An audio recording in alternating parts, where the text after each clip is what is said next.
La femme peut-elle selon les écrits bibliques conduire une vision de ministère pastoral? Quatrième partie. Paul a-t-il déclaré que la femme était dispensée du ministère pastoral? 2 versets dans la Bible en parlent. Nous vous proposons le premier verset. Premier verset. 1 Corinthiens chapitre 14, versets 34 à 35. Lisons le premier verset. Que les femmes se taisent dans les assemblées, car il ne leur est pas permis d'y parler, mais qu'elles soient soumises, selon que le dit aussi la loi. Lisons le deuxième verset. Si elles veulent s'instruire sur quelque chose, qu'elles interrogent leur mari à la maison, car il est malséant à une femme de parler dans l'église. Analyse du verset. 1 Corinthiens, chapitre 14, verset 34. Que les femmes se taisent dans les assemblées, car il ne leur est pas permis d'y parler. Première réflexion. Que les femmes se taisent. Le verbe se taire, employé ici, a une connotation qui ne fait aucun doute que Paul attire notre attention sur le bruit. Car si les femmes enseignaient intelligemment, poussées par le Saint-Esprit, et qu'elles organisaient des réunions de prière et d'édification, Paul n'aurait pas demandé au Saint-Esprit de se taire dans les assemblées. Car les assemblées appartiennent au Saint-Esprit. Si Paul a usé d'une telle autorité, c'est sans aucun doute parce que les femmes y foutaient des troubles lors des assemblées qu'il organisait. Car l'emploi du verbe se taire fait allusion à un fait de perturbation.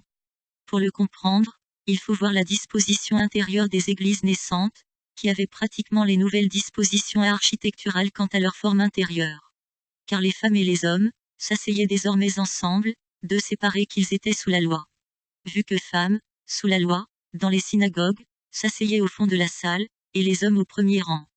Deuxième réflexion. Cette réflexion concerne le droit de parler dans l'Église.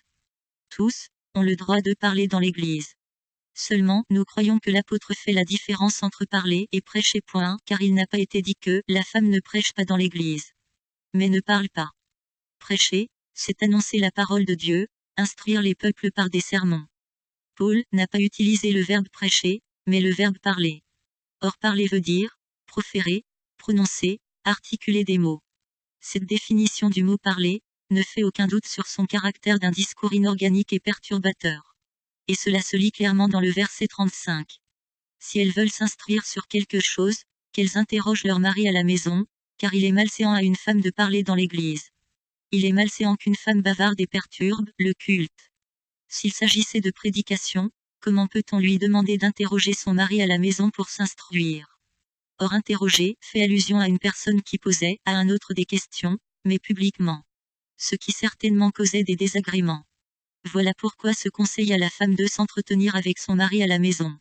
Car le faire dans le public était un manque d'éducation. Pour bien le comprendre, visitons une synagogue de l'intérieur. La synagogue était divisée en deux. Les hommes étaient au premier rang, et les femmes, juste à l'arrière.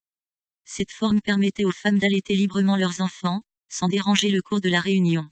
Elles pouvaient cajoler les pleurnichards et se livrer au papotage féminin. Mais nouvelle forme de l'église naissante avait banni cette structure architecturale au caractère discriminatoire présente dans les synagogues, et avait permis que femmes et hommes s'essayent ensemble. Mais les vieilles habitudes de ces femmes juives les ont très vite rattrapées. Elles se livrèrent à nouveau au bavardage. Face à ce phénomène grandissant, l'apôtre finit par perdre patience, et ordonna à ces dames de bien se tenir dans les réunions. D'où l'emploi du mot se taire. Azoa Begré, Amos d'Arbogia.